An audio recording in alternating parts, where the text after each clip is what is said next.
ce soir, à l'issue de cette cérémonie d'installation, je voudrais tout d'abord exprimer ma gratitude aux chefs d'État de la CEMAC qui ont bien voulu placer en moi leur confiance. Je suis conscient notamment des défis qui s'imposent à moi. Je mesure pleinement les enjeux. C'est pour cela que je m'engage à travailler en toute intégrité, en toute transparence, professionnalisme et engouement. La BEAC aujourd'hui fait face à des défis que seul je ne peux relever. Ça sera une conjugaison d'efforts avec le concours notamment du personnel de la BEAC de par son professionnalisme et surtout son engagement. Je dirais que les défis sont nombreux.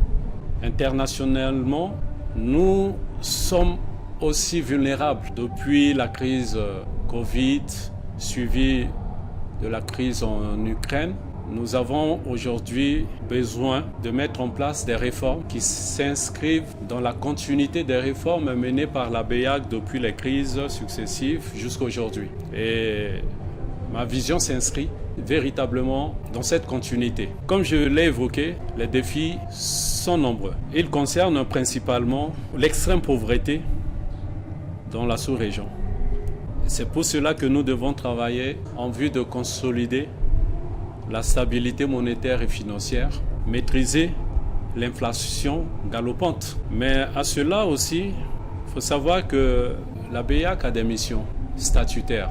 Un défi qui s'impose aujourd'hui à notre économie, c'est l'émission monétaire, notamment la mise en circulation des monnaies de basse gamme, notamment les petites coupures, ce qu'on appelle vulgairement.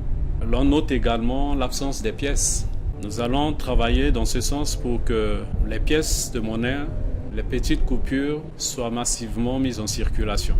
L'un des défis également majeurs auquel la CEMAC est confrontée aujourd'hui, c'est l'inclusion financière. Nous allons moderniser notre système et moyens de paiement en y intégrant toutes les innovations financières que certains pays dans le monde l'ont déjà implémentées et expérimentées. Et pour y parvenir, nous allons faire appel à tous les partenaires, renforcer la coopération, la collaboration avec les opérateurs de téléphonie, avec les fintech.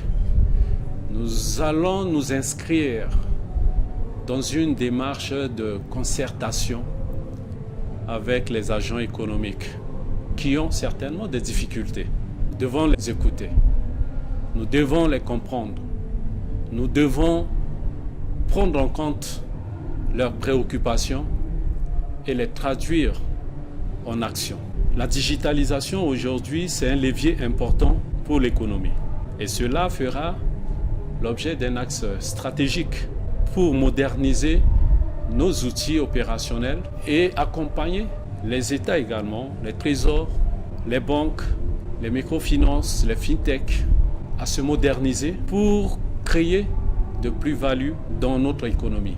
Nous allons certainement également nous adresser pour les questions de réglementation aussi, avec, comme vous le savez, la réglementation de change qui a été implémentée et qui a permis aujourd'hui à la BEAC de consolider ses réserves de change.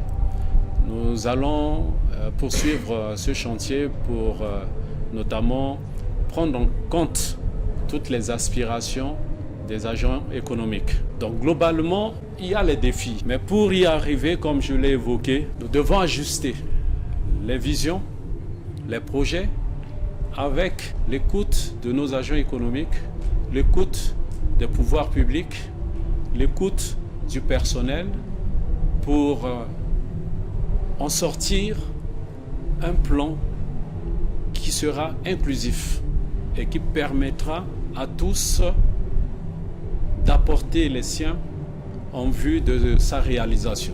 Donc je suis disposé à poursuivre les réflexions.